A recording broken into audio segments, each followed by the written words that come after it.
બરાબર બરાબર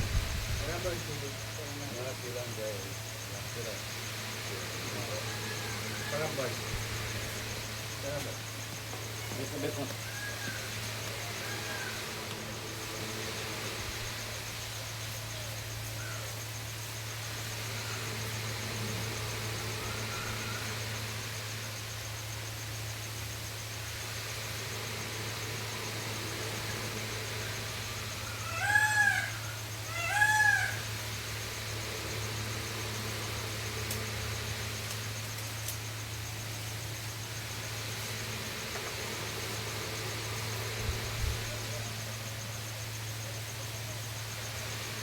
लाइट करो लाइट ऊंचाई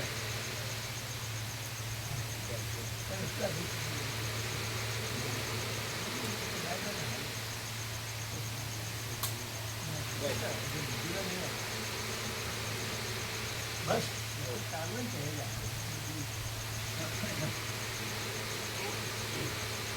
कौन पुत्र प्रभु हट की कोण की बराबर बस है बस हम की हट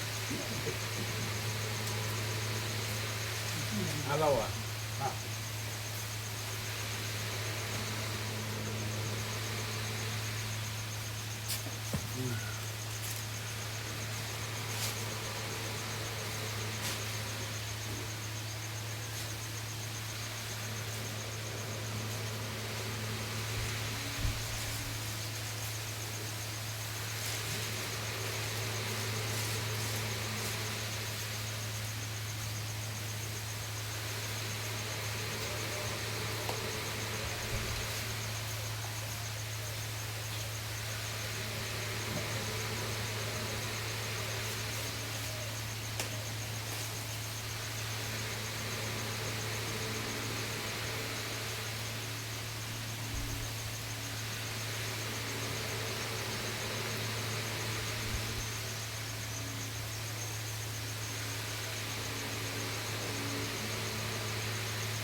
ઓમ બરાબર.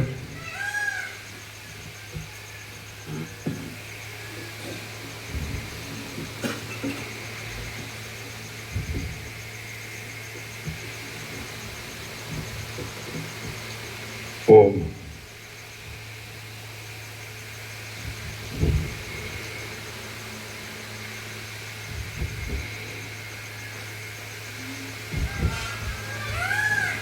परम चिदाकाश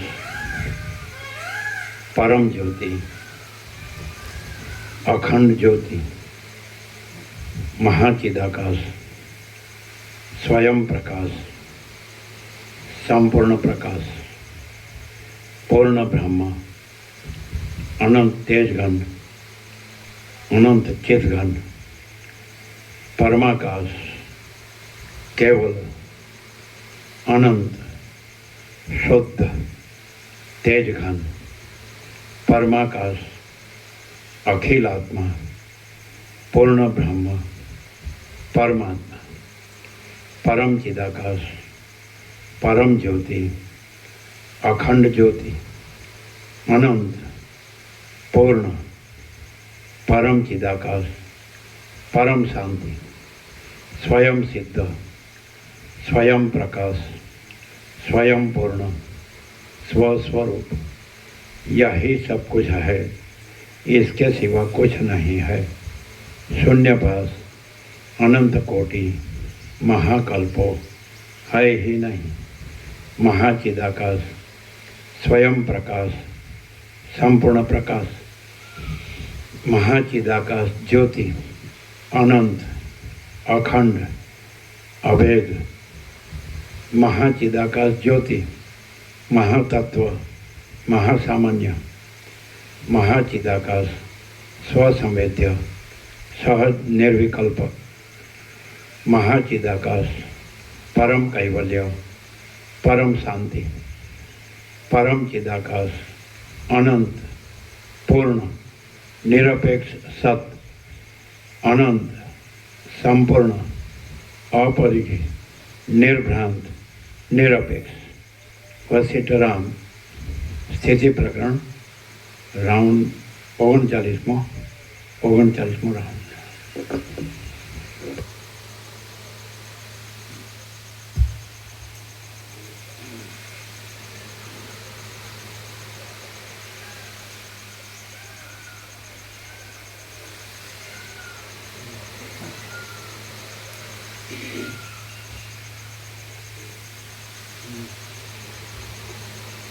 આદ્ય પરબ્રહ્મ સદગુરુ દેવ કી જય. ઓમ શ્રી પરમાત્મને નમઃ.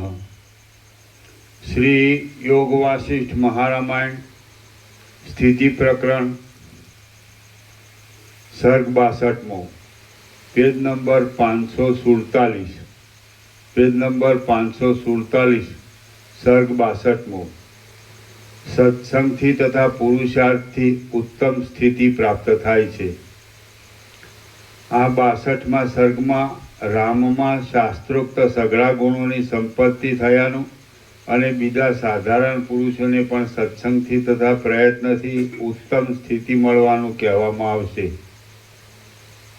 વશિષ્ઠ બોલ્યા, હે રામ, મોટી બુદ્ધિવાળા પુરુષે વિચાર કરવાની ચાતુરી મેળવીને તેમજ દુઃખોને સહન કરવાની ટેવ પાડીને શાસ્ત્રમાં કહેલી પદ્ધતિ પ્રમાણે સુજનતાવાળા વિદ્વાન ગુરુની સાથે પ્રથમ શાસ્ત્રનો વિચાર કરવો. શાસ્ત્રના અર્થના અભ્યાસથી સુજનોના સંઘના અભ્યાસથી અને વૈરાગ્ય આદિના અભ્યાસથી સંસ્કાર પામેલો પુરુષ સ્વરૂપના જ્ઞાનને પાત્ર થઈ તમારી જેમ શોભે છે.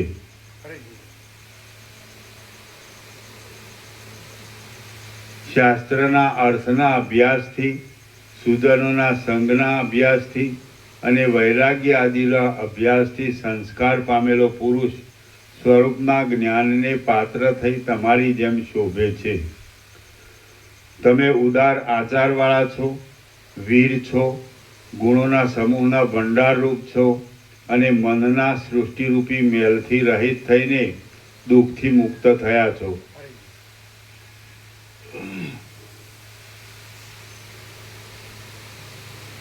તમે ઉદાર આચારવાળા છો, વીર છો, ગુણોના સમૂહના ભંડારરૂપ છો અને મનના સૃષ્ટિરૂપી મેલથી રહિત થઈને દુઃખથી મુક્ત થયા છો.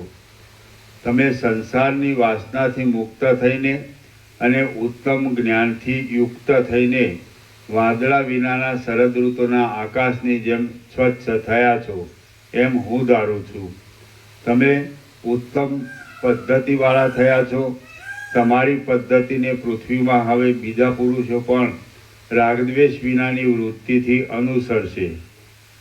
મન જો બાહ્ય પદાર્થોની ચિંતાથી રહિત થયેલું હોય, બ્રહ્માકારે પરિણામ પામવારૂપ ચાતુરીથી યુક્ત થયેલું હોય અને મુક્ત પુરુષો ધારે તે પ્રમાણે દ્વૈતના વિભાગોથી રહિત થયેલું હોય તો તે મુક્ત જ છે. મન જો બાહ્ય પદાર્થોની ચિંતાથી રહિત થયેલું હોય, બ્રહ્માકારે પરિણામ પામવારૂપ ચાતુરીથી યુક્ત થયેલું હોય અને મુક્ત પુરુષો ધારે તે પ્રમાણે દ્વૈતના વિભાગોથી રહિત થયેલું હોય તો તે મુક્ત જ છે, એમાં સંશય નથી. બહારથી લોકોને અનુસરતા આચારવાળા પણ મનમાં રાગદ્વેષ વિનાના જે બુદ્ધિમાન લોકો જ્ઞાનરૂપી વાહન લઈને ફરશે તેઓ સંસારરૂપી સમુદ્રને તરી જશે.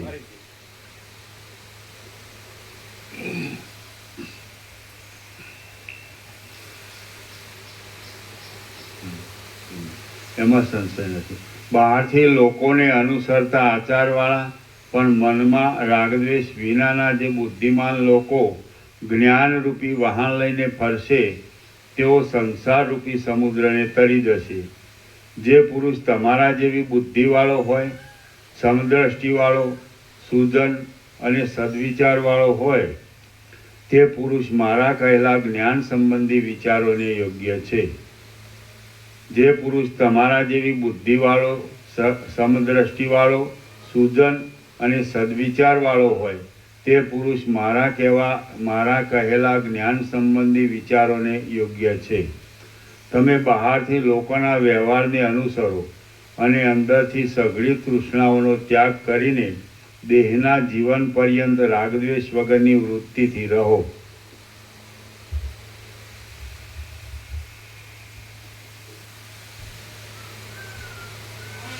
જેમ બીજા ગુણવાન પુરુષો પરમ શાંતિ પામ્યા છે તેમ તમે પરમ શાંતિ પામો. જેમ બીજા ગુણવાન પુરુષો પરમ શાંતિ પામ્યા છે તેમ તમે પરમ શાંતિ પામો. જેઓ શિયાળવાની પેઠે સ્વાર્થ સાધવાના ડાપણથી બીજાઓને ઠગનારા છે અને જેઓ બાળકની પેઠે ઈચ્છવામાં આવે એવું આચરણ કરનારા છે તેમનો મનમાં વિચાર જ કરવો નહીં. જેઓ શિયાળવાની પેઠે સ્વાર્થ સાધવાના ડાપણથી બીજાઓને ઠગનારા છે અને જેઓ બાળકની પેઠે ઈચ્છવામાં આવે એવું આચરણ કરનારા છે તેમનો મનમાં વિચાર જ કરવો નહીં.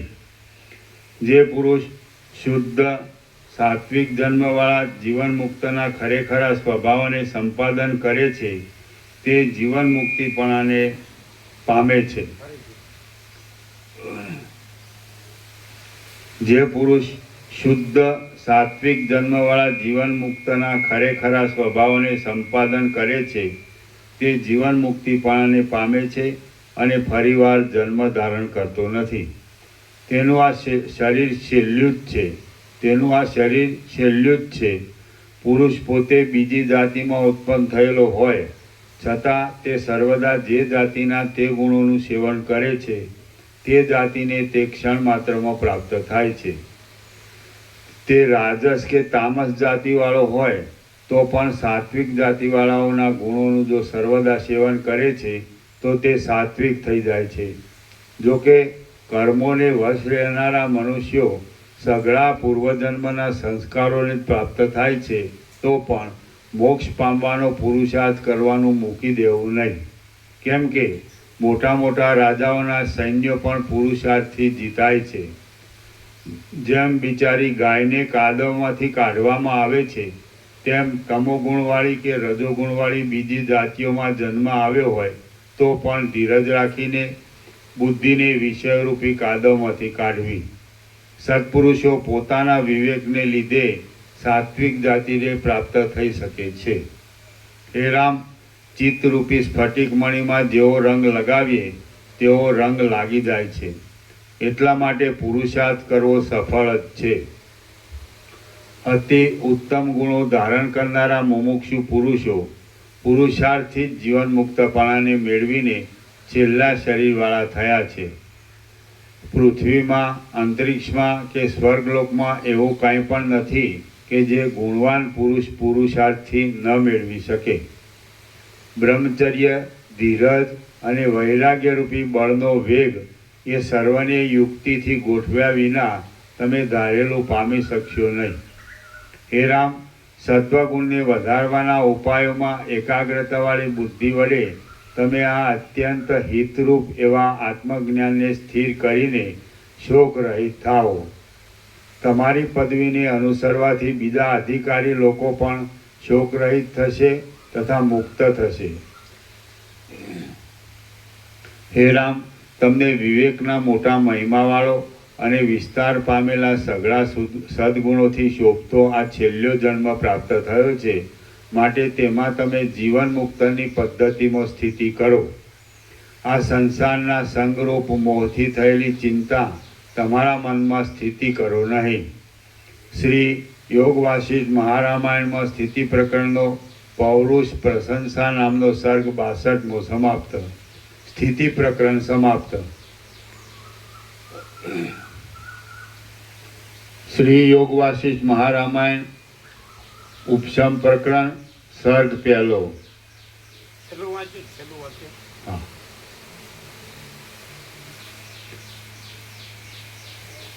હે રામ, તમને વિવેકના મોટા મહિમાવાળો અને વિસ્તાર પામેલા સઘળા સદગુણોથી શોભતો આ છેલ્લો જન્મ પ્રાપ્ત થયો છે, માટે તેમાં તમે જીવન મુક્તની પદ્ધતિમાં સ્થિતિ કરો. આ સંસારના સંગરૂપ મોહથી થયેલી ચિંતા તમારા મનમાં સ્થિતિ કરો નહીં. શ્રી યોગ વાસિષ્ઠ મહારામાયણમાં સ્થિતિ પ્રકરણનો પૌરુષ પ્રશંસા નામનો સર્ગ 62મો સમાપ્ત.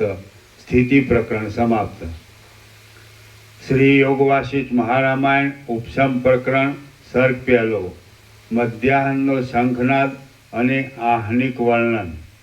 આ પહેલા સર્ગમાં મધ્યાહનનો શંખનાદ સાંભળી વશિષ્ઠે સંધ્યા આદિ આહ્નિક કર્મો કર્યાની અને રાત્રિએ વિશ્વામિત્રે વશિષ્ઠની સાથે રહ્યાની કથા કહેવામાં આવશે.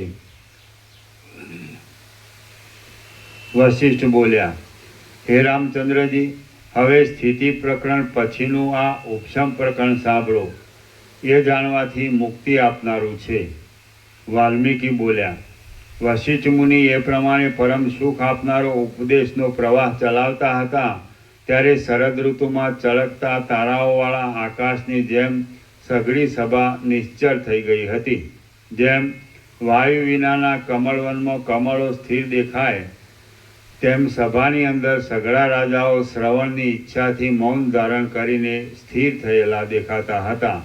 જેમના મદનું તથા મોહનું બળ સારી રીતે ઓછું થઈ ગયું હતું તેવી ચામર ડોળનારી સુંદરીઓ જાણે લાંબો સમય જોગણ થયેલી હોય તેમ અંતઃકરણમાં વધારે ને વધારે શાંતિ પામતી જતી હતી. જેમ પક્ષીઓ પોતાનો ફડફડાટ છોડી દઈને વૃક્ષોમાં ગુપચુપ રહે છે તેમ એ સુંદરીઓના હસ્તરૂપી કમળોમાં રહેલા ચામરરૂપી હંસો પોતાના ચલણના શબ્દોને ત્યજી દઈને જાણે શ્રવણમાં એકાગ્રતાથી ગુપચુપ થઈ રહ્યા હોય એવા લાગતા હતા. વિચારની પદ્ધતિને જાણનારા રાજાઓ પોતપોતાના નાકની અણીઓ ઉપર તર્જની આંગળીની અણીઓ ધરીને જ્ઞાનના વિષયનો વિચાર કરતા હતા.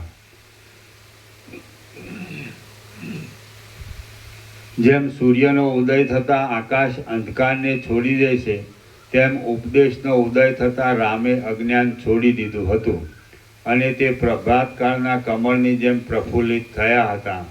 જેમ મોર વૃષ્ટિથી ભીંજાઈને મેઘની ગર્જના સાંભળ્યા કરે છે તેમ દશરથ રાજા પ્રેમથી ભીંજાઈને વશિષ્ઠ મુનિની વાતો સાંભળતા હતા. સારણ નામનો મંત્રી વાંદરા જેવા પોતાના ચંચળ મનને યત્નપૂર્વક સર્વ ભોગોમાંથી પાછું વાળીને ઉપદેશનું શ્રવણ કરતો હતો.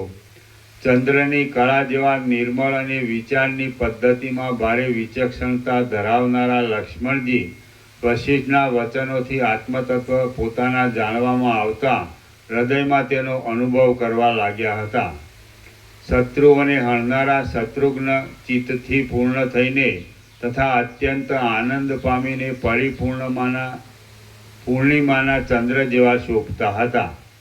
સુમિત્ર નામનો મંત્રી ઘણી ખટપટોના અભ્યાસવાળું પોતાનું મન ઉપદેશના બળથી પોતાને વશ થતાં પ્રભાતકાળના કમળની પેઠે પ્રફુલ્લિત હૃદયવાળો થઈ ગયો હતો. તે સભામાં બેઠેલા બીજા લોકો, મુનિઓ તથા બીજા રાજાઓ પણ પોતાના ચિત્તરૂપી રત્નો સારી રીતે ધોવાયાને લીધે પ્રફુલ્લિત જેવા થઈ ગયા હતા. આ સમયમાં મધ્યાહનકાળ થતાં તે સમયને સૂચવનારા શંખોનો સઘળી દિશાઓને પૂરનારો અને પ્રલયકાળના વાદળાઓ તથા સમુદ્રોની ગર્જના જેવો ગંભીર ભારે પ્રબળ શબ્દ ઉઠ્યો. મેઘના નાદથી કોયલ પક્ષીના શબ્દો જેમ ડંકાઈ જાય છે તેમ એ શંખોના મોટા નાદથી વશિષ્ઠ મુનિની વાણી ડંકાઈ ગઈ. પછી વશિષ્ઠ મુનિએ સભામાં પોતાના વ્યાખ્યાનને બંધ પાડ્યું. પોતાના ગુણના ચમત્કારની બીજાઓના મનમાં છાપ ન પડે એવા સમયમાં કયો મહાત્મા પુરુષ પોતાના ગુણને પ્રકટ કરે? મધ્યાહનકાળનો શંખનાદ સાંભળી જરાવાર વિસામો લઈને વશિષ્ઠ મુનિએ મોટો કોલાહલ શાંત થયા પછી રામચંદ્રજીને કહ્યું કે હે રામ, હે શત્રુઓનું મર્દન કરનારા, આજ તો આટલે સુધી જ આ વ્યાખ્યાન કહેવાનું હતું. તે મેં તમને કહ્યું. હવે બીજું જે કહેવાનું છે તે સવારે કહીશ. મધ્યાહનકાળમાં બ્રાહ્મણોને સ્નાન સંધ્યાદિક જે કર્મો શાસ્ત્રના નિયમથી પ્રાપ્ત થાય છે તેમાં સમય ગુમાવવો યોગ્ય નથી. એટલા માટે મારે પણ આ સમયમાં તે કર્મો કરવા છે. હે સદાચારમાં વિચક્ષણ રામ, તમે પણ ઉઠો અને આચારથી પ્રાપ્ત થયેલી તે સ્નાન, દાન તથા દેવાર્ચન આદિ શુભ ક્રિયાઓ કરો. આ પ્રમાણે વશિષ્ઠ મુનિ બોલ્યા એટલે જેમ સૂર્યનારાયણ ચંદ્રની સાથે તથા નક્ષત્રોની સાથે ઉદયાચળના શિખરમાંથી ઉઠે તેમ મહારાજ દશરથ વશિષ્ઠ મુનિની સાથે તથા બીજા સભાસદોની સાથે સભામાંથી ઉઠ્યા. આમ તેઓ ઉઠ્યા એટલે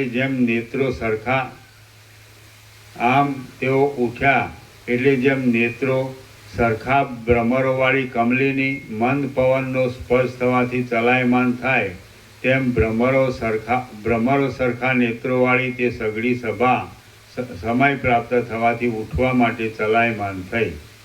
જેમ ચપળ સૂંઢોના મંડળથી શોભતી હાથીઓની સેના અસ્તાચળમાંથી ઉઠે તેમ પુષ્પોના મુકુટોમાંથી ઉડતા ભ્રમરોના મંડળથી શોભી રહેલી એ સભા એ સ્થાનમાંથી ઉઠી.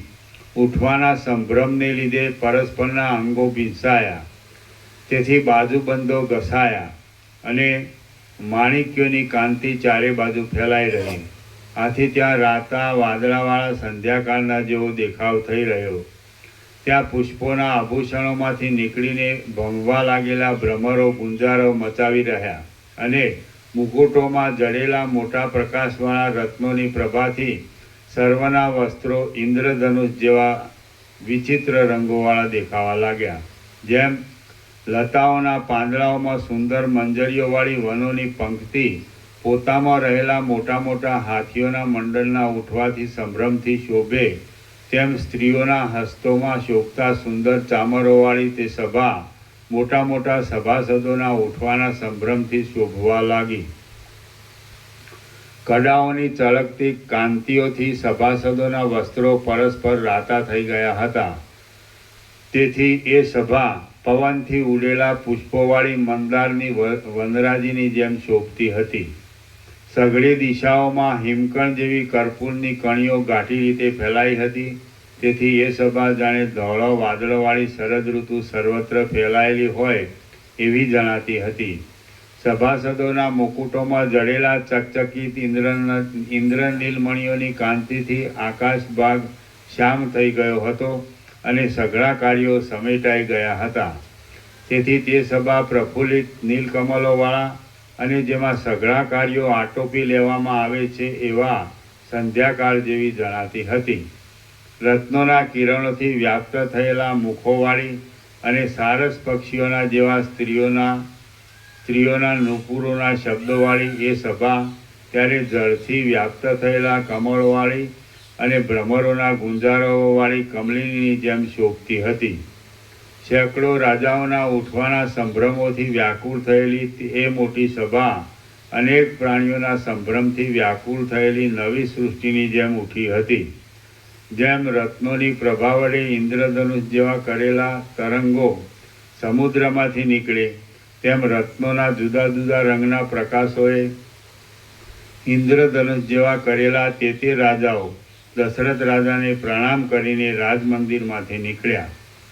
ઉપદેશના રસને જાણવામાં બહુ વિચક્ષણતાવાળા સુમંત અને બીજા મંત્રીઓ વશિષ્ઠ મુનિને તથા દશરથ રાજાને પ્રણામ કરીને નાહવા માટે ગયા. વામદેવ આદિ તથા વિશ્વામિત્ર આદિ કેટલાયક ઋષિઓ વશિષ્ઠને અગ્રણી કરીને રાજાની આજ્ઞા લેવા માટે ઊભા રહ્યા. શત્રુદમન દશરથ રાજે એ મુનિવૃંદનો સત્કાર કર્યો અને પછી તેમની આજ્ઞા લઈને તે પોતાના નિયમિત કાર્યો કરવા માટે ત્યાંથી પધારી ગયા. સવારે વહેલા આવવાનો નિશ્ચય કરીને વનવાસીઓ વનમાં ગયા, આકાશ નિવાસીઓ આકાશમાં ગયા અને નગરજનો નગરમાં ગયા. દશરથ રાજાએ અને વશિષ્ઠ મુનિએ પ્રેમપૂર્વક પ્રાર્થના કરવાને લીધે મહાત્મા વિશ્વામિત્ર મુનિએ તો વશિષ્ઠના ઘરમાં જ રાત્રિ રહેવાનો નિશ્ચય કર્યો હતો. જેમ દેવતાઓ વડે અનુસરાતા બ્રહ્મા બ્રહ્મલોકમાં પધારે તેમ શ્રીમાન વશિષ્ઠ મુનિ પોતાના આશ્રમમાં પધાર્યા. મોટા મોટા બ્રાહ્મણો, રાજાઓ, મુનિઓ તથા દશરથ રાજાના રામ આદિ સઘળા કુમારો તેમની પાછળ ચાલ્યા આવતા હતા અને સર્વલોકનો લોકો તેમને પ્રણામ કરતા હતા. પછી ત્યાં આવી વશિષ્ઠ મુનિએ ચરણની સમીપમાં પ્રણામ કરતા રામ આદિ સઘળા રાજકુમારોને ત્યાંથી પાછા વિદાય કર્યા. ઉદાર ધૈર્યવાળા વશિષ્ઠ મુનિએ ઉત્તમ ગુણોવાળા દેવલોકોને, મનુષ્ય લોકોને તથા નાગ લોકોને અનુક્રમે ત્યાંથી વિદાય કર્યા. પછી પોતાના ઘરમાં પ્રવેશ કરીને તેમણે બ્રાહ્મણોએ અવશ્ય કરવા યોગ્ય એવી નિત્યની દૈનિક ક્રિયા કરી. શ્રી યોગ વાસિષ્ઠ મહારામાયણમાં ઉપસમ પ્રકરણનો આહ્નિક વર્ણન નામનો સર્ગ પહેલો સમાપ્ત. સર્ગ બીજો, રામચંદ્રજીએ રાત્રિમાં કરેલો વિચાર. આ બીજા સર્ગમાં આહ્નિકની ક્રિયા, રામચંદ્રજીએ કરેલો વિચાર અને સાંભળેલા વિચારમાં સ્થિરતાને માટે કરેલી બુદ્ધિની પ્રાર્થના એટલા વિષયો કહેવામાં આવશે. વાલ્મીકી બોલ્યા, ચંદ્રના જેવી કાંતિવાળા એ રાજકુમારો એક સાથે થઈને ઘેર ગયા અને ત્યાં પોતપોતાના ઘરોમાં અનુક્રમથી સઘળું નિત્ય કર્મ કર્યું. વશિષ્ઠે રામચંદ્રજીએ, રાજાઓએ, મુનિઓએ અને બીજા બ્રાહ્મણોએ પણ પોતપોતાના ઘરોમાં તથા ઘરોની બહાર પણ આ પ્રમાણે પોતાના કાર્યો કર્યા. તેમણે કમળોથી, કલહારોથી, કુમુદોથી, ચક્રવાક પક્ષીઓથી, હંસોથી તથા સારસોથી મનનું આકર્ષણ કરનારા જળાશયોમાં સ્નાન કર્યા. તેમણે બ્રાહ્મણોને ગાયોના, પૃથ્વીના, તલના, સુવર્ણના, શયનોના, આસનોના, પાત્રોના અને વસ્ત્રોના દાન દીધા. તેમણે સુવર્ણોથી તથા રત્નોથી વિચિત્રતાવાળા દેવાલયોમાં અને પોતાના ઘરોમાં વિષ્ણુ, શિવ, અગ્નિ અને સૂર્ય ઇત્યાદિ દેવતાઓના પૂજન કર્યા. પછી તેમણે પુત્રો, પૌત્રો, સંબંધીઓ, જાતિઓ, બંધુઓ અને મિત્રો એ સર્વની સાથે યોગ્ય રીતે સુંદર ભોજન કર્યા. એ નગરમાં સભાસદો એટલી ક્રિયાઓને પહોંચ્યા તેટલામાં દિવસ કેવળ 8મા ભાગે જ બાકી રહ્યો. આથી તે ઝાંખો અને જોતા ગમે નહીં એવો થયો. હવે તેમણે તે સાયંકાળ સુધીમાં જે કાર્યો કરવા જોઈએ તે કાર્યો કર્યા. એટલામાં તો સૂર્ય પોતાના કિરણોની સાથે અસ્ત પામ્યો. સૂર્ય અસ્ત પામતા સર્વ લોકોએ સંધ્યાવંદન કર્યા, અગમર્ષણ મંત્રોના સારી રીતે જપ કર્યા, પવિત્ર સ્તોત્રના પાઠ કર્યા અને મનોહર ગાથાઓના ગાયન કર્યા. પછી જેમ પૂર્વ દિશાના તાપને હરનારી ચાંદની સમુદ્રમાંથી ઉદય પામે છે તેમ સ્ત્રીઓના શોકને હરનારી રાત્રિ સાયંકાળમાંથી ઉદય પામી. પછી રઘુવંશી રાજકુમારો ધીરે ધીરે શયનોમાં પહોંચ્યા. તે શયનોમાં પુષ્પો બિછાવ્યા હતા, કપૂરના ચૂર્ણો ભભરાવ્યા હતા અને તે લાંબા થયેલા ચંદ્રના કિરણોની જેમ રમણીય હતા. એક રામ સિવાય બીજા લોકોને તે સુંદર રાત્રિ તે નિદ્રા આદિ વ્યવહારો કરવાથી 2 ઘડીની પેઠે વહી ગઈ. જેમ હાથીનું બચ્ચું પોતાની માતાનું ચિંતવન કરતું રહે તેમ રામ તો વશિષ્ઠ મુનિના તે મધુર અને ઉદાર વચનોની પંક્તિનું નીચે પ્રમાણે ચિંતવન કરતા શયનમાં બેઠા રહ્યા. આ સંસારનું ભ્રમણ જોવામાં આવે છે એ તે શું? આ સઘળા લોકો કેમ થયા છે? વિચિત્ર પ્રાણીઓ જન્મ મરણ કેમ પામ્યા કરે છે? મનનું રૂપ કેવું છે? મન શી રીતે શાંત થાય? આ માયા શાથી ઉઠી છે તથા તે કેમ બંધ પડે છે? માયાની નિવૃત્તિ થાય તો તેથી શો લાભ છે અથવા શી અડચણ છે? વ્યાપક આત્મામાં જગતરૂપી સંકોચ કેમ આવ્યો? મહાત્મા વશિષ્ઠ મુનિએ મનના ક્ષય વિશે, ઇન્દ્રિયોને જીતવા વિશે અને આત્મા વિશે શું કહ્યું હતું? આત્મા જ જીવ, ચિત્ત, મન તથા માયા આદિ વિસ્તારવાળા રૂપથી આ ખોટા સંસારને બનાવે છે. કેવળ સંકલ્પરૂપી તાંતણાથી બંધાયેલા એ ચિત્ત આદિ પદાર્થો ક્ષય પામે તો જ દુઃખની શાંતિ થાય. પણ એમનો સારી પેઠે ક્ષય કરવાની મારે શો ઉપાય કરવો? જેમ હંસ પાણીમાંથી દૂધને પાછું વાળી લે છે, તેમ હું ભોગોરૂપી વાદળાઓની પંક્તિઓમાં ફરનારી આ બુદ્ધિરૂપી બગલીને એ ભોગોમાંથી શી રીતે પાછી વાળું? ભોગો છોડી શકાતા નથી અને તેમને છોડ્યા વિના હું વિપત્તિઓને મટાડવામાં સમર્થ થાવ એમ નથી. અહો, આ તો મહાસંકટ આવી પડ્યું છે. મારે બ્રહ્મને પામવાનું છે. તે બ્રહ્મ મનનો ક્ષય થવાથી જ મળે એમ છે, પણ એ મન તો વિષયોમાં લાગનારું છે. જેમ મૂર્ખતાને લીધે બાળકને પિશાચ કરતાં પણ પહાડ વધારે દ્રઢ થઈ પડે છે, તેમ અજ્ઞાનને લીધે એ મન પહાડ કરતાં પણ દ્રઢ થઈ પડ્યું છે. જેમ યુવાન સ્ત્રી પોતાના પ્રિયતમને પામ્યા પછી કોઈનું સ્મરણ કરતી નથી, તેમ મારી બુદ્ધિ સંસારના સંભ્રમને છોડી દઈને પરમાત્માને પ્રાપ્ત થશે ત્યારે બીજા કોઈનું પણ સ્મરણ કરશે નહીં. સઘળા વેગોને તથા વિષયો સંબંધી સઘળા કૌતુકોને છોડી દઈને મારું પવિત્ર મન નિર્દોષ આત્મપદમાં ક્યારે વિશ્રાંતિ લેશે? જીવન મુક્તિનું પદ સઘળી કળાઓથી સંપૂર્ણ એવા ચંદ્રમા કરતાં પણ વધારે શીતળ છે. તેમાં અત્યંત દ્રઢ સ્થિતિ પામીને હું ક્યારે જગતમાં ફરીશ? જેમ તરંગ પોતાના કલ્પિત રૂપને છોડી દઈ જળમાં લીન થઈને શાંત થાય છે, તેમ મારું મન પોતાના કલ્પિત રૂપને છોડી દઈ આત્મામાં લીન થઈને ક્યારે શાંત થશે? તૃષ્ણારૂપી તરંગોએ વ્યાકુળ કરેલા અને આશાઓરૂપી મગરોના સમૂહવાળા સંસારરૂપી સમુદ્રને તરીને હું ક્યારે સંતાપથી રહિત થઈશ? આત્મજ્ઞાનમાં વિચક્ષણતા પામીને અને સર્વમાં બ્રહ્મદ્રષ્ટિ રાખીને ઉપશમથી શુદ્ધપણાવાળી જીવન મુક્તની સ્થિતિમાં મને ક્યારે શોક રહિતપણે રહેવાનું મળશે? સઘળા અંગોને તપાવનારો અને સઘળી ધાતુઓમાં કૌંસમાં રુધિર આદિ ધાતુઓમાં અને સુવર્ણ આદિ ધાતુઓમાં સઘળી ધાતુઓમાં લાગુ થવાથી ભારે ત્રાસ આપનારો આ મોહરૂપી જીર્ણ જ્વર ક્યારે નાશ પામશે?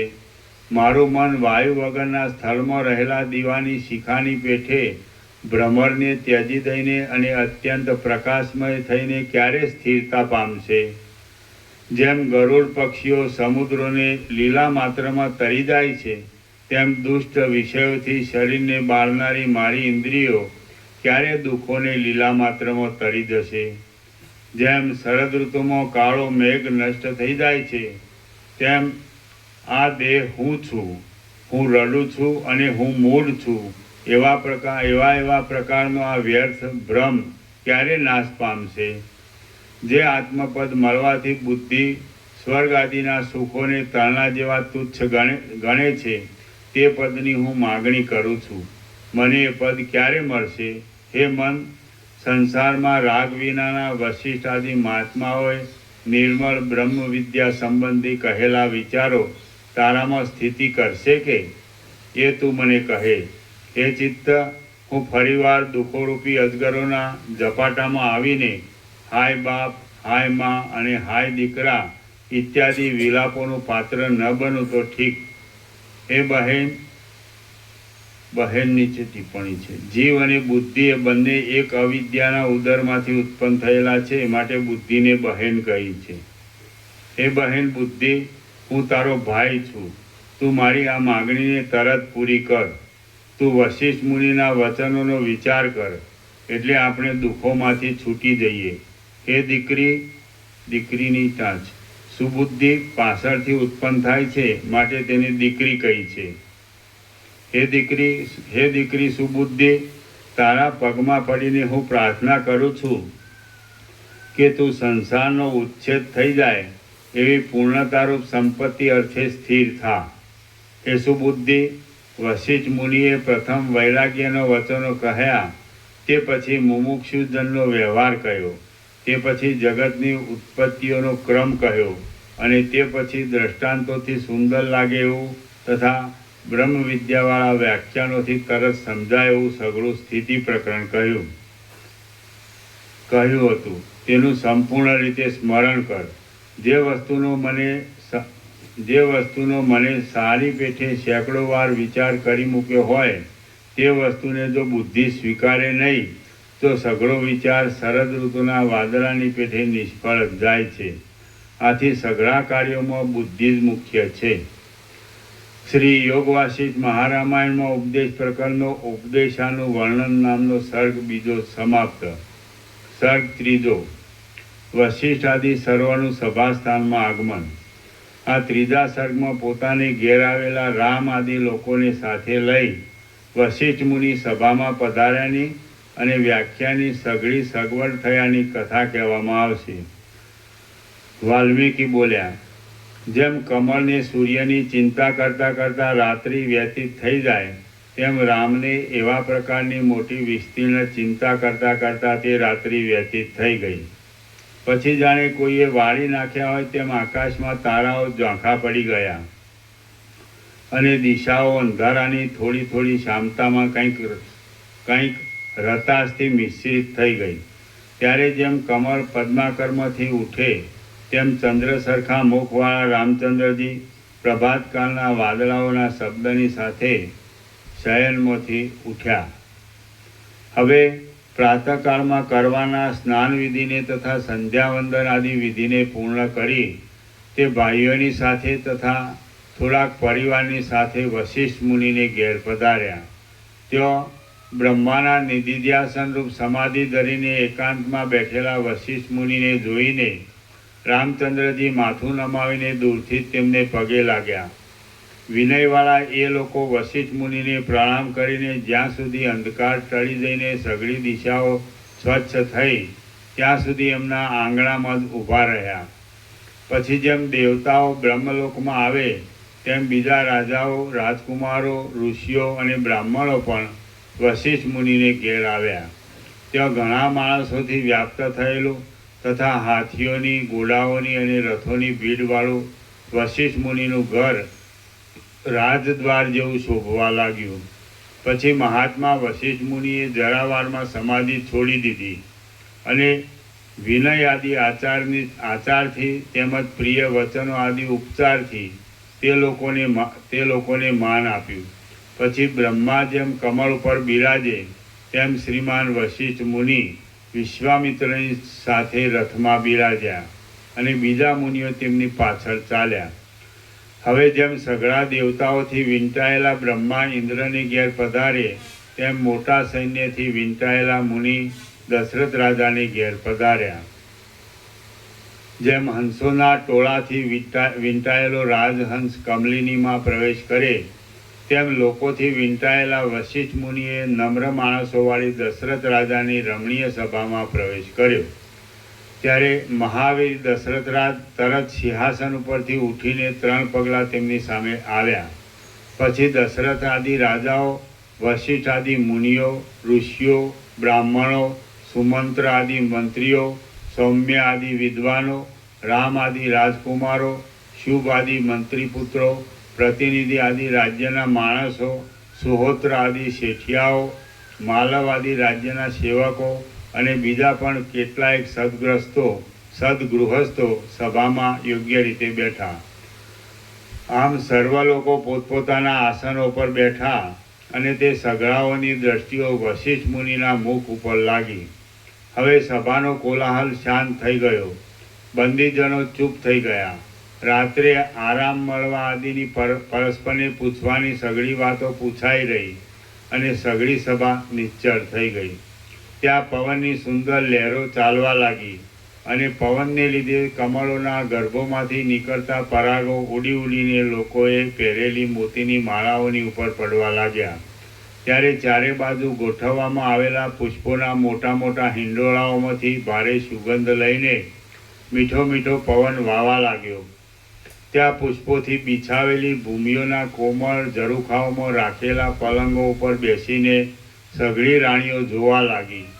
જાળિયામાં આવેલા સૂર્યના કિરણોના પ્રતિબિંબોથી ચપળ થતા નેત્રોવાળી, રત્નોના પ્રકાશો પડવાથી કોમળ રીતે પીંગળા લાગતા શરીરોવાળી અને ધોળા ચામડને ધારણ કરનારી ચપળ સ્ત્રીઓ ત્યાં કાંઈ પણ ચપળતા નહીં કરતા ગુપચૂપ થઈને ઊભી રહી. મોતિયોમાં પ્રતિબિંબિત થયેલા સૂર્યના રાતા કિરણોથી આંગણામાં બિછાવેલો પુષ્પોનો સમૂહ પણ રંગાઈ ગયો હતો. આથી ભમરાઓ તેને ભ્રાંતિથી પ્રભાતકાળના તડકાના બિંબરૂપ સમજતા હતા અને તેના ઉપર આવતા નહોતા. જેમ આકાશમાં કાળા વાદળાઓ ભમે તેમ તે ભમરાઓ ઉપર ને ઉપર ભમવા લાગ્યા. પુણ્યોના પ્રભાવને લીધે વશિષ્ઠ મુનિના મુખમાંથી જે ઉપદેશ સાંભળવામાં આવ્યો હતો તેનો હૃદયમાં વિસ્તાર થતાં સઘળા સજ્જન સભાસદોના મન આશ્ચર્યથી સલકાઈ ગયા અને તેઓ પરસ્પરમાં ઘણા ઘણા ગુણોવાળી, કોમળ પદોવાળી તેમજ કોમળ અક્ષરોવાળી મધુર મધુર વાતો કરવા લાગ્યા. દિશાઓમાંથી, નગરમાંથી, આકાશમાંથી અને વનોમાંથી આવતા સિદ્ધ લોકો, વિદ્યાધર લોકો, આર્ય લોકો, મુનિઓ અને બ્રાહ્મણો વશિષ્ઠ મુનિને મૂંગા મૂંગા પ્રણામ કરીને કાંઈ પણ શબ્દ નહીં કરતા સભામાં પેસવા લાગ્યા. સભામાં આવીને જે મહાત્માઓની સાથે સંભાષણ અવશ્ય કરવું જોઈએ તેમની સાથે પણ લોકો અત્યંત મંદ સ્વરથી વાતચીત કરવા લાગ્યા. પવને પોતે જ કમળોના ગોટાઓ ઉગાડી નાખ્યા હતા અને તેમાંથી નીકળતા ભ્રમરો, મકરંદો તથા પરાગોના રંગે કરીને તે કંઈક પીળો થઈ ગયો હતો. એ પવન પોતાના સ્પર્શથી ચંદરવા આદિમાં બાંધેલી નાની નાની ઘંટાઓને બજાવવા લાગ્યો. એટલે તે ઘંટાઓના રણકારાઓથી મેડીઓમાં થતા પ્રભાત સમયના ગાયનો બંધ પડી ગયા. ચંદનના સુગંધી ચૂર્ણથી તથા પુષ્પોના ચપળ પરાગોથી મિશ્રિત થયેલા અગરુના અને તગરના ધૂપનો ધુમાડો ચંદરવામાં બાંધેલા કમળોના મંદ સુગંધોની સાથે જ્યારે રસ ભરેલા પુષ્પોની મોટી મોટી સુગંધી માળાઓવાળા સભાના આકાશભાગમાં ચાલવા લાગ્યો ત્યારે તેની કાળાશથી જુદા નહીં દેખાતા ભ્રમરો કેવળ પોતાના ગુંજારવથી જ ઓળખાવા લાગ્યા. શ્રી યોગ વાસિષ્ઠ મહારામાયણમાં ઉપશમ પ્રકરણનો સભા સંસ્થાન વર્ણન નામનો સર્ગ ત્રીજો સમાપ્ત. સર્ગ ચોથો. દશરથ રાજાએ વશિષ્ઠ ઋષિના વાક્યોની પ્રશંસા કરી. આ ચોથા સર્ગમાં રાજાએ વશિષ્ઠના વાક્યોની પ્રશંસા કર્યાની અને વશિષ્ઠના કહેવાથી રામે પોતાના જ્ઞાનનો અનુવાદ કરવાની કથા કહેવામાં આવશે. વાલ્મીકી બોલ્યા, આ સમયમાં દશરથ રાજાએ મેઘના નાદ જેવી ગંભીર વાણીથી મુનિવર વશિષ્ઠને આ પ્રમાણે વિશ્વાસ ભરેલા પદોથી શોભતું વચન કહ્યું. હે ભગવાન, ગઈકાલના વ્યાખ્યાનની રચનાથી આપને થયેલો પરિશ્રમ આપના શરીરમાં તપથી થયેલી કૃશતા કરતાંય વધારે હતો. તે તો મટી ગયો છે ને? ગઈકાલે આપે પરમ આનંદ આપનારા જે પવિત્ર વચનો કહ્યા હતા તે વડે અમને અમૃતનો વરસાદ થયાના જેવો સંતોષ મળ્યો છે. જેમ નિર્મળતાવાળા ચંદ્રના અમૃતમય કિરણો અંધકારને દૂર કરીને બહાર શીતળતા આપે છે, તેમ મહાત્માઓની નિર્મળતાવાળી અમૃતમય વાણીઓ અજ્ઞાનને દૂર કરીને મનમાં શીતળતા આપે છે. બ્રહ્મ તત્વના વિચારથી ભરેલી મહાત્માઓની સુંદર વાણીઓ મોહને અત્યંત હરી લે છે અને અપૂર્વ આનંદ આપે છે. સુજનરૂપી ઉત્તમ વૃક્ષ છે, તેમાંથી આત્મતત્વરૂપી રત્નનો પ્રકાશ કરવામાં મુખ્ય દિવીરૂપ અને રસમય સ્વરૂપવાળી યુક્તિરૂપી લતા ઉદય પામે છે. તેને સઘળા લોકોએ વંદન કરવું યોગ્ય છે. જેમ ચંદ્રના કિરણો અંધકારના સમૂહને દૂર કરી નાખે છે, તેમ સજ્જનોના સુંદર વચનો શારીરિક અને માનસિક એવા સઘળા દોષોને દૂર કરી નાખે છે. હે મુનિ, જેમ શરદ ઋતુમાં કાળા વાદળાઓ પાતળા પડી જાય છે, તેમ આપના વચનોથી અમારી તૃષ્ણા તથા લોભ આદિ સાંસારિક બંધનો પાતળા પડી ગયા છે. જેમ જન્માંત લોકો પણ સિદ્ધ રસરૂપ અંજન મળવાથી દ્રષ્ટિ પામીને સુવર્ણને જોવા લાગે છે, તેમ જન્મના અજ્ઞાની અમે પણ આપના ઉપદેશરૂપી અંજન મળવાથી જ્ઞાન દ્રષ્ટિ પામીને નિર્દોષ આત્માને જોવા લાગ્યા છીએ. અમારા હૃદયરૂપી આકાશમાં સંસારની વાસનારૂપી વૃષ્ટિનું જે ઝાકળ હતું તે આપની વાણીરૂપી શરદ ઋતુ પ્રાપ્ત થવાને લીધે પાતળું પડવા લાગ્યું હોય એમ જણાય છે. એ મુનિ, આપના જેવા મહાત્માઓની વાણીઓથી જેવો આનંદ મળે તેવો કલ્પવૃક્ષની મંજરીઓથી કે અમૃતના સમુદ્રની લહેરોથી પણ મળે નહીં. હે રામ, જે દિવસ મહાત્માઓની સેવામાં જાય તે દિવસ પ્રકાશવાળો છે.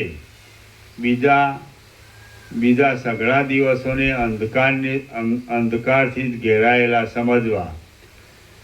હે કમળપત્ર સરખા નેત્રોવાળા રામ, હવે તું પ્રસન્ન થઈને બિરાજેલા વશિષ્ઠ મુનિને સંપૂર્ણ રીતે ચાલતો વિષય પૂછ. દશરથ રાજાએ એ પ્રમાણે કહ્યું ત્યારે સન્મુખ બેઠેલા ઉદારચિત્ત મહાત્મા વશિષ્ઠ મુનિએ રામને નીચે પ્રમાણે કહ્યું. વશિષ્ઠ બોલ્યા, હે રઘુકુળમાં મુખ્ય ચંદ્રરૂપ, હે મહાબુદ્ધિમાન, હે રામ, મારા કહેલા વાક્યોનો અર્થ તમારા સ્મરણમાં છે ને? એ વાક્યોના અર્થનો તમે પૂર્વાપર વિચાર કર્યો છે ને? હે શત્રુઓને હણનારા, સત્વ આદિ ગુણોના ભેદથી મેં જીવોની જે સર્વ પ્રકારની વિચિત્ર ઉત્પત્તિઓ કહી તેમના વિભાગોનું તમને સ્મરણ છે ને? બ્રહ્મનું સર્વ જગતરૂપપણું તથા સર્વ જગતથી રહિતપણું મેં જે તમને કહ્યું છે તે તમારા સ્મરણમાં છે ને? તમે તે પ્રમાણે બ્રહ્મ સ્વરૂપ ચોખ્ખી રીતે સમજ્યા છો કે? તમે આ અનિર્વચનીય જગત જે રીતે સર્વદા બ્રહ્મરૂપ છે તે તમારા ધ્યાનમાં છે ને? એ સારા ઉપદેશોના મુખ્ય પાત્રરૂપ રામ, આ જગત જે પ્રકારે સર્વશક્તિઓવાળા પરમાત્માથી ઉત્પન્ન થયું છે તે પ્રકાર પણ મેં કહ્યો છે. તેનું તમને સ્મરણ છે ને? એ ઉત્તમ બુદ્ધિવાળા, અવિદ્યાનું વિસ્તીર્ણ રૂપ સંખ્યાથી અંત વગરનું છે, બ્રહ્મના એક દેશમાં રહેલું છે અને જ્ઞાનના બળથી નષ્ટ થઈ જાય એવું છે. તે વિશે મેં તમને જે કહ્યું છે તેનું તમને સંપૂર્ણ રીતે સ્મરણ છે કે? જીવ કાંઈ કોઈ બીજો પદાર્થ નથી, પણ જે ચિત્ત છે તે જ જીવ છે. એ વિષય લક્ષણ આદિના વિચારથી મેં પ્રતિપાદિત કરેલો છે. તેનું તમને સારી રીતે સ્મરણ છે ને? હે રામ, ગઈકાલના વિચારનો સઘળો વાક્યાર્થ તમે રાત્રે વિચાર્યો છે અને હૃદયમાં રાખ્યો છે ને? ઉપદેશ જો વારંવાર વિચારવામાં આવે અને હૃદયમાં સારી પેઠે સ્થાપવામાં આવે તો જ ઉત્તમ ફળ આપે છે. જે પુરુષ અનાદરથી ઉપદેશના અર્થને મનમાં ધારણ કરે નહીં તેને તે ઉપદેશ કાંઈ પણ ફળ આપતો નથી.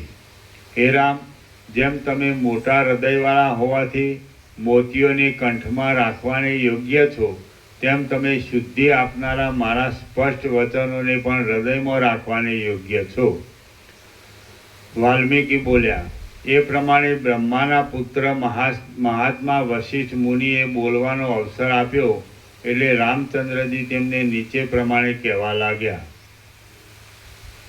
રામ બોલ્યા, હે સઘળા ધર્મોને જાણનારા મહાત્મા મુનિ, હું વિસ્તીર્ણ બુદ્ધિવાળો થઈને આપના વચનોના અભિપ્રાયને સમજ્યો. એ આપનો જ પ્રભાવ છે. આપ જે કહો છો તે સઘળું તે પ્રમાણે જ છે. આપના કહેવામાં કાંઈ પણ ફેરફાર નથી. મેં નિદ્રાનો ત્યાગ કરીને આપના વાક્યોના અભિપ્રાયનું હૃદયમાં ચિંતવન કર્યું છે. હે મહારાજ, ગઈકાલે આપ સૂર્યે સંસારરૂપી અંધકારનો નાશ કરવાને માટે વાણીરૂપી કિરણોનું જે મંડળ ફેલાવ્યું હતું તેથી બહુ આનંદ થયો છે. હે ઉદાર મનવાળા, રત્નના સમૂહની પેઠે અનુક્રમથી ગોઠવાયેલું અને તેથી અત્યંત પ્રિય લાગે એવું આપનું ગઈકાલનું સઘળું પવિત્ર ભાષણ મેં હૃદયમાં બરાબર સ્થાપ્યું છે. આપનો ઉપદેશ પરિણામે સુખ આપનાર છે, મનને ગમે એવો છે, પવિત્ર છે અને વર્તમાન કાળમાં પણ આનંદના સાધનરૂપ છે. કયા પુરુષો તેને માથે ન ચડાવે? સિદ્ધ લોકો પણ આપના ઉપદેશને માથે ચડાવે છે. જેમ શરદ ઋતુમાં વરસાદના ઝાકળને તોડી નાખતા દિવસો નિર્મળ થાય છે, તેમ આપની કૃપાથી સંસારરૂપી આવરણને તોડી નાખતા અમે નિર્મળ થયા છીએ. આપનો પવિત્ર ઉપદેશ શ્રવણના કાળમાં પણ મધુર આરંભવાળો છે, મધ્યકાળમાં એટલે મનનના તથા નિધિધ્યાસનના કાળમાં પણ શાંતિ આદિ સુખને વધારનારો છે અને અંતે પણ મોક્ષરૂપ ફળને આપનારો છે. આપના વચનરૂપી કલ્પવૃક્ષનું પુષ્પ વિકાસ પામેલું છે, સ્વચ્છ છે, કદી પણ કરમાય નહીં એવું છે અને સારા નરસા સર્વ લોકોને આનંદ આપે એવું છે. તે અમને સર્વદા ઉત્તમ ફળ આપજો.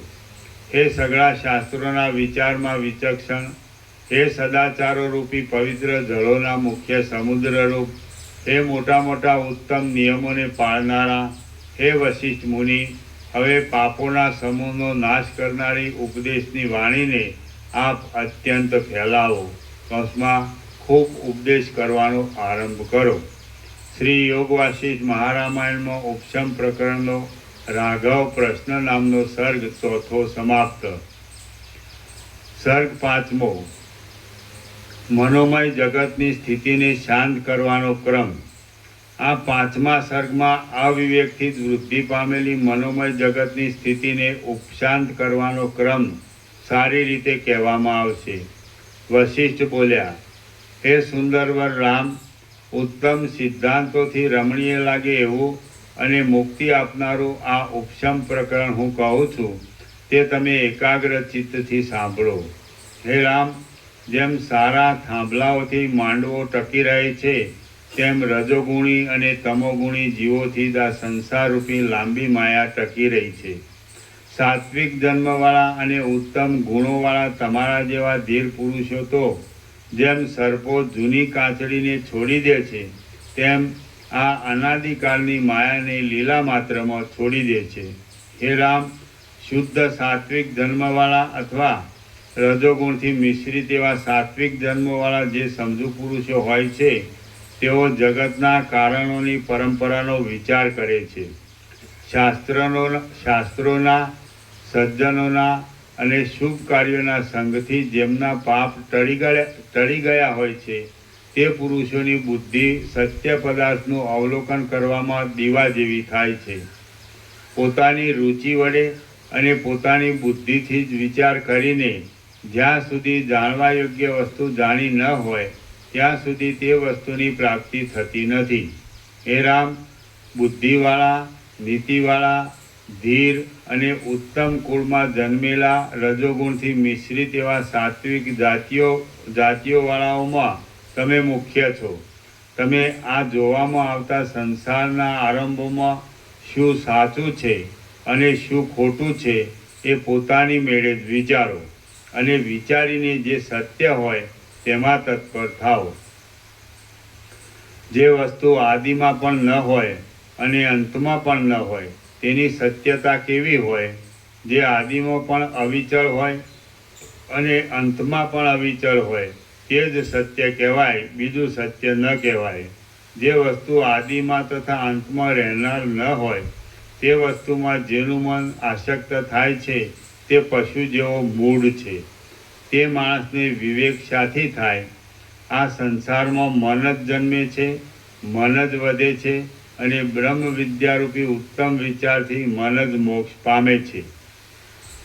રામ બોલ્યા, હે બ્રહ્મન, આ જગતમાં મન જ સંસારી છે અને જરાનું તથા મરણનું પાત્ર પણ એ જ છે એ મારા જાણવામાં આવ્યું છે.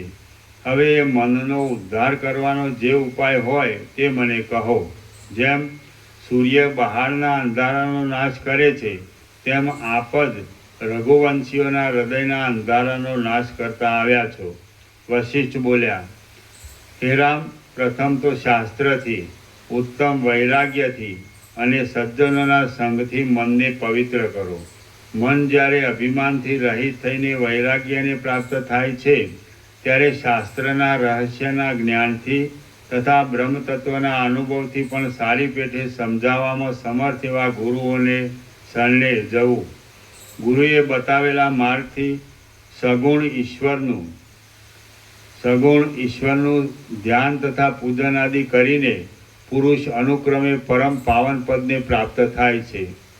જેમ પૂર્ણિમાને દિવસે સઘળું આકાશ ચંદ્રના શીતળ તેજથી પૂર્ણ થયેલું જોવામાં આવે છે, તેમ મન વડે નિર્મળ વિચાર કરવામાં આવે તો સઘળું જગત આત્માથી જ ભરપૂર જોવામાં આવે છે.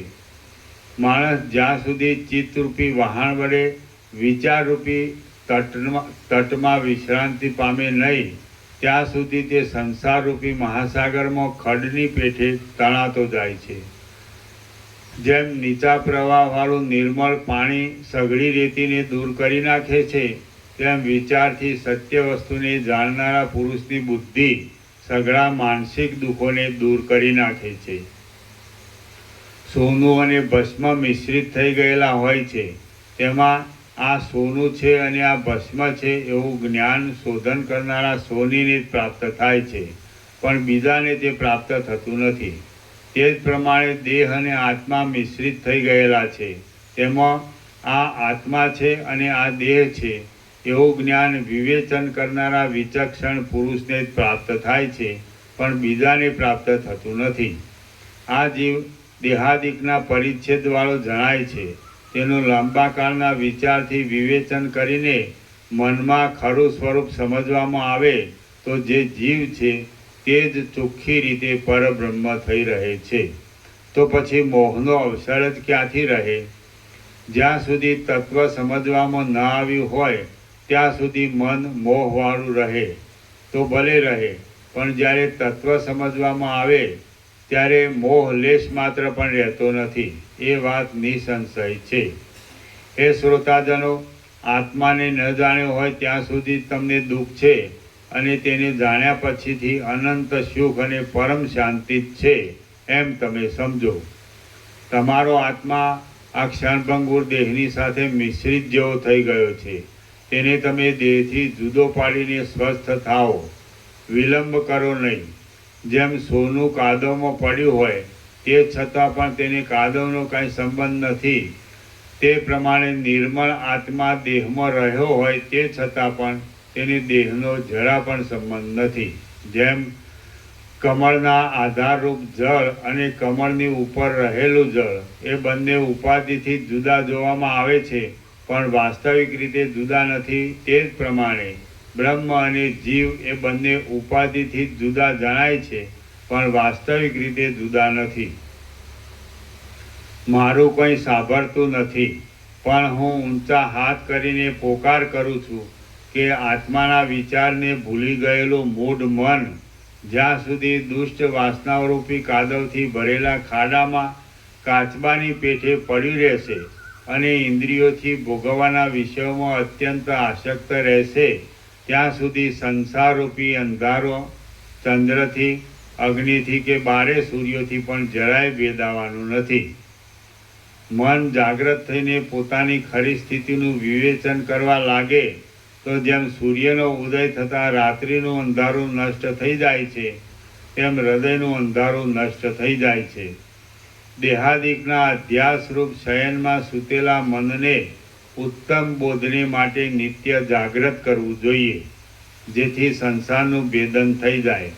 સંસાર અત્યંત દુઃખ દેનારો છે. જેમ ચોતરફ રહેલી રજથી આકાશ લેપાતું નથી અને ચોતરફ રહેલા જળથી કમળ લેપાતું નથી, તેમ ચોતરફ રહેલા દેહોથી આત્મા લેપાતો નથી. જેમ કાદવ આદિ પદાર્થો સોનાની સાથે સંબંધ પામ્યા છતાં પણ જુદા જ રહે છે અને સોના રૂપે પરિણામ પામતા નથી, તેમ જળ દેહ આત્માની સાથે સંબંધ પામ્યા છતાં પણ જુદો જ રહે છે અને આત્મા રૂપે પરિણામ પામતો નથી. સુખ દુઃખોનો અનુભવ કરનાર આત્મા છે એમ સમજવું એ તો મૂઢપણું જ છે. જેમ આકાશમાં બિંદુના જેવું આકારપણું કે શ્યામપણું છે જ નહીં, તેમ આત્મામાં સુખ દુઃખાદિકનો સંબંધ છે જ નહીં. સુખ તથા દુઃખ દેહને પણ નથી અને સર્વથી ન્યારા આત્માને પણ નથી, પરંતુ અજ્ઞાનને જ છે. જો અજ્ઞાન નાશ પામે તો સુખ કે દુઃખ કોઈને નથી. હે રામ, કોઈને કાંઈ સુખ પણ નથી અને કોઈને કાંઈ દુઃખ પણ નથી. સઘળું આત્માના જ વિવર્તરૂપ છે અને અધિષ્ઠાન રૂપે શાંત છે તથા અનંત છે એમ જુઓ. આ જે વિસ્તીર્ણ સૃષ્ટિઓના દેખાવો જોવામાં આવે છે તેઓ જેમ પાણીમાં તરંગો રહે છે તેમ આત્મામાં રહ્યા છે. જેમ અડધી આંખો મીંચી સૂર્યની સામે જોઈ રહેતા આકાશમાં ભ્રાંતિથી પીછો દેખાય છે તેમ આત્મામાં તે ભ્રાંતિથી જ પ્રતીત થાય છે. જેમ મણિ પોતે કંઈ પણ વ્યાપાર નહીં કરતો પોતાની તેજોમય કાંતિઓને ફેલાવે છે તેમ આ આત્મા પોતે કાંઈ પણ વ્યાપાર નહીં કરતા સૃષ્ટિઓને ફેલાવે છે. હે સુબુદ્ધિવાળા રામ, જેમ રજ્જુ અને સર્પ એક પણ નથી અને જુદા પણ નથી, પરંતુ તેમનામાં સર્પ ખોટો જ છે, તેમ આત્મા અને જગત એક પણ નથી અને જુદા પણ નથી, પરંતુ તેમનામાં જગત ખોટું જ છે. આ જગત કેવળ આભાસ માત્ર જ છે. તે હમણાં અજ્ઞાનના કાળમાં જ આવા આડંબરવાળું જોવામાં આવે છે. આ સગળું જગત બ્રહ્મ જ છે અને જે બ્રહ્મ છે તે જ વિસ્તીર્ણ જગત રૂપે દેખાય છે. માટે હું જુદો છું અને જગત જુદું છે એવી ભ્રાંતિને તમે છોડી દો. હે રામ, જેમ વિસ્તીર્ણ મહાસાગરમાં તરંગાદી વિભાગો સાચા સંભવતા નથી તેમ દેશના, કાળના તથા વસ્તુના પરિચ્છેદથી રહિત પરબ્રહ્મમાં જગત આદિ કલ્પનાઓ સાચી સંભવતી જ નથી. જેમ અગ્નિમાં હિમનો કણ હોતો જ નથી તેમ સર્વમય અને એક એવા પરમાત્મામાં બીજી કલ્પના છે જ નહીં.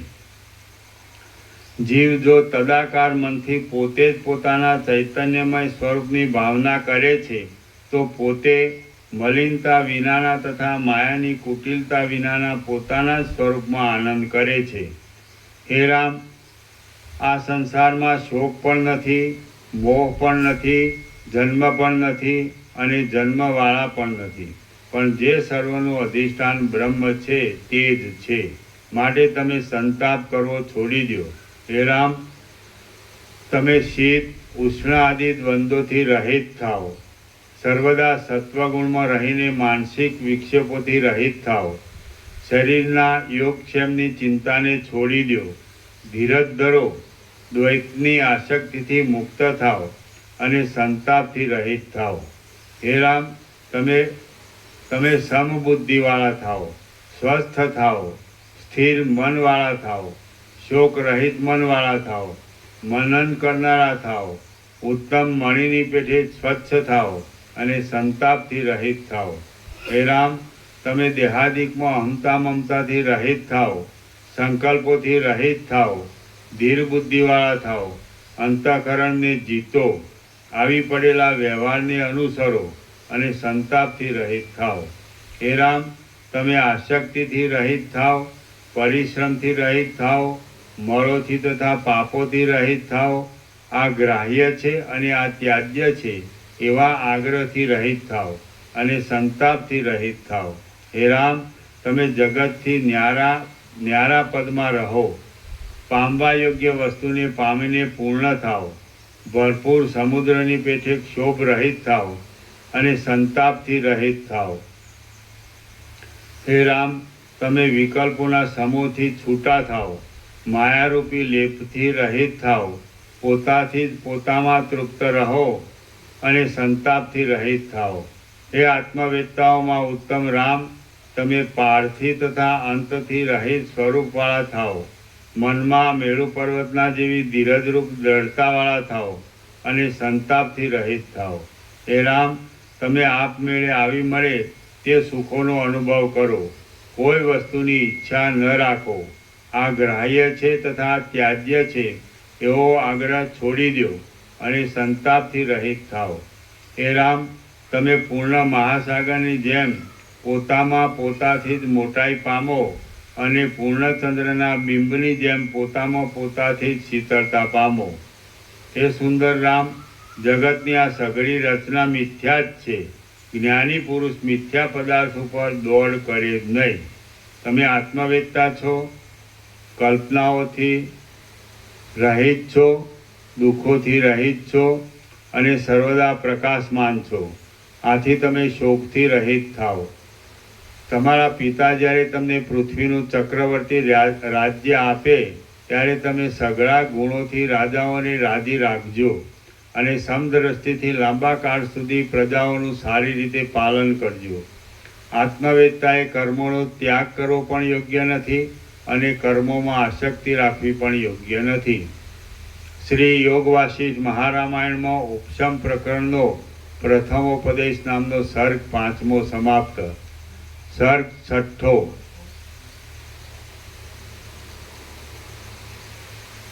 સર્ગ 6.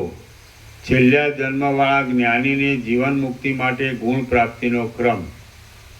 આ 6થા સર્ગમાં કર્મની ગતિઓ કહ્યા પછી છેલ્લા જન્મવાળાઓને જીવન મુક્તિના વાસ્તે થતી ગુણોની પ્રાપ્તિનો સામાન્ય ક્રમ કહેવામાં આવશે. વશિષ્ઠ બોલ્યા, હે રામ, આ સઘળા વ્યવહારને હું કરતો નથી, પણ મારા સામીપ્ય માત્રથી જ તે ચાલ્યા કરે છે. એવી રીતે કર્તાપણાના અભિમાનથી રહિત થઈને જે પુરુષ વ્યવહારમાં પ્રવર્તે છે તે પુરુષ મુક્ત જ છે એમ મારો નિશ્ચય છે. જે પુરુષો જ્ઞાનને યોગ્ય મનુષ્યના અવતારને પ્રાપ્ત થઈને અમે કરતા છીએ એવો આગ્રહ રાખીને કર્મો કરે છે તેઓ સ્વર્ગમાંથી નરકમાં જાય છે અને નરકમાંથી પાછા સ્વર્ગમાં જાય છે. કેટલાયક પુરુષો સત્કર્મો નહીં કરતા નિષિદ્ધ કર્મોમાં જ તત્પર રહે છે. તેઓ એક નરકમાંથી બીજા નરકને, એક દુઃખમાંથી બીજા દુઃખને અને એક ભયમાંથી બીજા ભયને પ્રાપ્ત થયા કરે છે. પોતાની વાસનારૂપી તંતુઓથી બંધાયેલા કેટલાક જીવો અનુક્રમે દુષ્ટ કર્મોના ફળ ભોગવતા પશુ પક્ષીની યોનિમાં અવતરેલા હોય છે. તેઓ પશુ પક્ષીના અવતારમાંથી સ્થાવરના અવતારને અને સ્થાવરના અવતારમાંથી પાછા પશુ પક્ષીના અવતારને પ્રાપ્ત થાય છે. મનના સાક્ષીનો વિચાર કરનાર કેટલાય ભાગ્યશાળી આત્મવેત્તા પુરુષો તો તૃષ્ણારૂપી બેડીને તોડી નાખીને પરમ કૈવલ્યરૂપ પદને પ્રાપ્ત થાય છે. હે રામ, પ્રથમ કેટલાયક બીજા અવતારોને ભોગવીને જે પુરુષ અહીં રજોગુણ મિશ્રિત સાત્વિક જન્મવાળો થયો હોય તે પુરુષ સત્સંગ આદિના પ્રભાવથી બ્રહ્મ વિદ્યાને પ્રાપ્ત થાય છે અને આ જન્મમાં જ મુક્ત થાય છે. રજોગુણ મિશ્રિત સાત્વિક જન્મવાળો પુરુષ જન્મે ત્યાંથી જ પૂર્ણિમાના ચંદ્રની પેઠે વૃદ્ધિ પામે છે. જેમ વર્ષા ઋતુમાં ઇન્દ્રજવના છોડને પુષ્પોની શોભા પોતાની મેળે જ પ્રાપ્ત થાય છે, તેમ એ પુરુષને એ જન્મમાં વૈરાગ્ય આદિ સાધનોની સંપત્તિ પોતાની મેળે જ પ્રાપ્ત થાય છે. હે મોટી બુદ્ધિવાળા રામ, જેમ ઉત્તમ વાસમાં મુક્તા ફળો તરત જ પ્રકટ થાય છે તેમ એ છેલ્લા જન્મવાળા પુરુષમાં શુભ વિદ્યાઓ તરત જ પ્રગટ થાય છે. જેમ રાણીઓ અંતઃપુરનું સર્વદા સેવન કરે છે તેમ શ્રેષ્ઠતા, પ્રિયતા, મૈત્રી, સૌમ્યતા, કરુણા અને વિદ્વતા તે પુરુષનું સર્વદા સેવન કરે છે. જે પુરુષ વ્યવહાર સંબંધી સઘળા કાર્યોને કરવા છતાં તે કાર્યોનું ફળ સારી રીતે થાય અથવા નષ્ટ થઈ જાય તો પણ સમબુદ્ધિવાળો રહે ને તેથી હર્ષ કે શોક ન પામે, તો તે પુરુષમાં જેમ દિવસમાં અંધકાર નાશ પામે છે તેમ સઘળા સુખ દુઃખાદિક નાશ પામે છે. જેમ શરદ ઋતુમાં વાદળાઓ શુદ્ધપણાને પ્રાપ્ત થાય છે તેમ તેના શ્રદ્ધા આદિ ગુણો શુદ્ધપણાને પ્રાપ્ત થાય છે. જેમ વનમાં વનના મૃગો મધુર શબ્દવાળી વાંસળીને ઈચ્છે છે તેમ સંસારમાં સર્વ લોકો ઉત્તમ આચારવાળા તે મધુર પુરુષને ઈચ્છે છે. જેમ બગલીઓ મેઘને તરત જ અનુસરે છે તેમ છેલ્લા જન્મવાળા એ પુરુષને ઉપર કહેલ ગુણોની શોભાઓ તરત જ અનુસરે છે. ગુણોથી પૂર્ણ થયેલો એ પુરુષ પછી ગુરુને જ અનુસરે છે અને તે ગુરુ તેને વિવેકના ઉપાયોનો ઉપદેશ કરીને મનન કરવામાં જોડે છે. એ પુરુષ વિચારથી તથા વૈરાગ્યથી સંપન્ન થયેલા પોતાના સદ્ગુણી ચિત્તથી નિર્વિઘ્ન રીતે પરમાત્માને તથા પોતાને એક રૂપ દેખે છે. એ પુરુષ વિચારથી સુંદર થયેલા શાંત ચિત્ત વડે અનુભવને અર્થે પ્રથમ મનની અંદર મનન કરે છે. છેલ્લા જન્મવાળા મહાત્મા પુરુષો તૃષ્ણાઓથી રહિત થયેલા મનરૂપી મૃગને પ્રથમ તે મનરૂપી મૃગ જે રીતે નિર્ગુણ બ્રહ્માકાર થઈ જાય તે રીતે સમજાવે છે. એ પુરુષો જીવન મુક્તના પ્રખ્યાત લક્ષણોવાળા સદ્ગુરુઓનું યત્નપૂર્વક સેવન કરે છે. નિર્મળ બુદ્ધિ વડે ચિત્તની અંદર રત્નની પેઠે પ્રકાશતા જીવના સ્વરૂપની લાંબા કાળ સુધી પરીક્ષા કરે છે. તે જીવનું સ્વરૂપ સાક્ષાત પરબ્રહ્મ જ છે એવો અપરોક્ષ અનુભવ કરે છે અને પોતાના સ્થાનમાં બેઠા બેઠા જ પરમ પુરુષાર્થ રૂપ સર્વોત્તમ ગતિને પ્રાપ્ત થાય છે. કૌંસમાં એમને ઉપાસક લોકોની જેમ પરલોકમાં જવું પડતું નથી. શ્રી યોગ વાસિષ્ઠ મહારામાયણમાં ઉપદેશ પ્રકરણનો પ્રથમોપદેશ નામનો સર્ગ છઠ્ઠો સમાપ્ત. ઓમ ઓમ ઓમ. ચાલો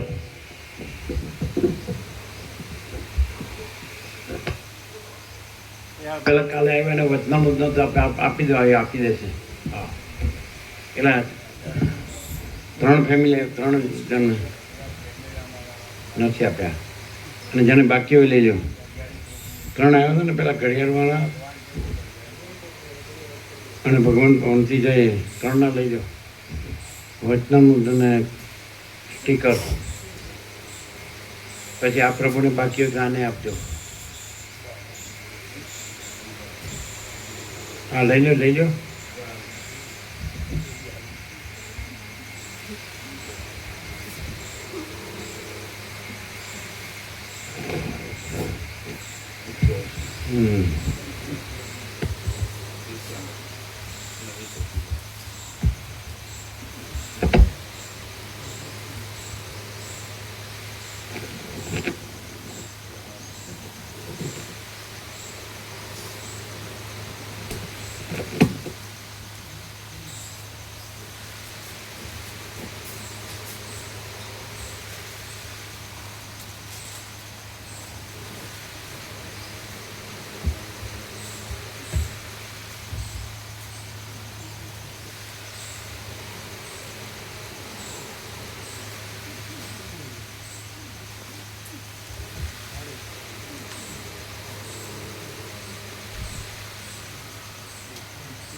તમે લોકો લેજો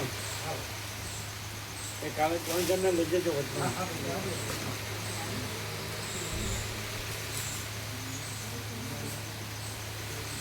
આ લઈ લો.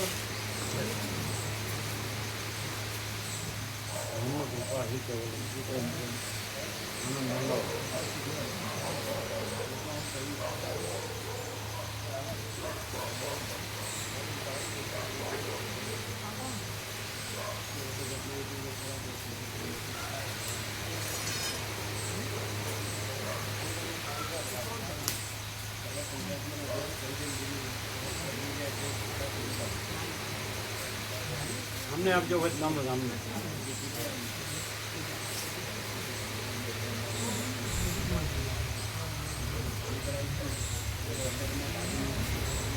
फिर कुछ बात हुई ऐसे ना हाँ, उसको मालूम पड़ा कि वो जो सब गलत बोला था वो वो तो आपको ही बात है. फिर आपको जो है ना बहुत ही मोबाइल से मंगाया था उसको बुलाने के लिए मेरा एक रात वास्ते आया तो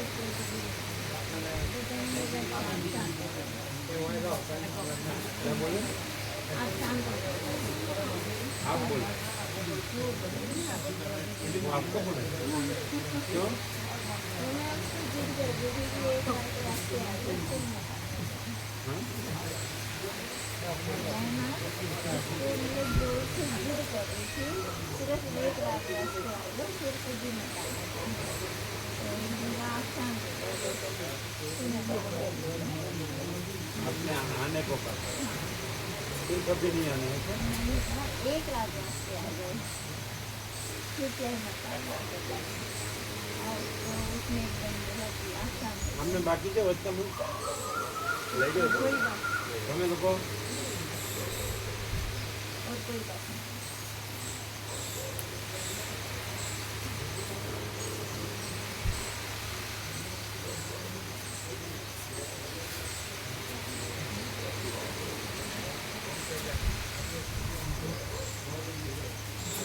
કાલે થોડા ગાંધીજીના વિચારો મેં વાંચ્યા ગીતા વિશેના નિયમો પહેલાં એક જ કીધું મોક્ષ એટલે પરમ શાંતિ. હા મોક્ષ એટલે પરમ શાંતિ મને એવું વાત છે કે ખબર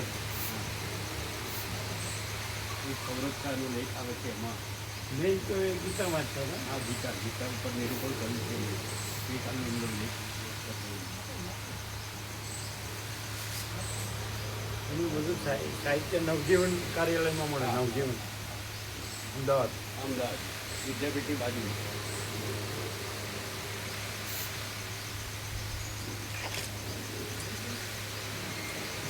એ પેલા એમ કહેતા કે પહેલાં હું એમ માનતો એમ કહેતા કે પહેલાં હું એમ માનતો કે ઈશ્વર સત્ય પછી હું એમ માનું છું છેલ્લે કે સત્ય એ જ ઈશ્વર છે.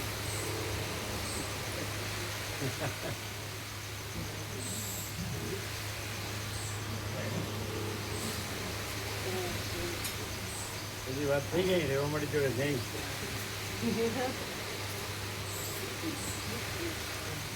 એટલે મેળે એને ફ્રી ત્યાં આગળ અનુકૂળતા થાય ત્યાં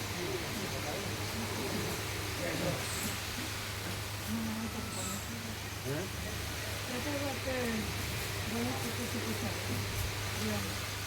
એટલે પેલી મેઘ ગણેશ ચતુર્થીમાં જવાની હોય ને એટલે 3 જણા લીધા બીજા જણા લઈ જવાને લઈ જાઓ. દિલીપ પ્રભુ આ તે બીજા બધા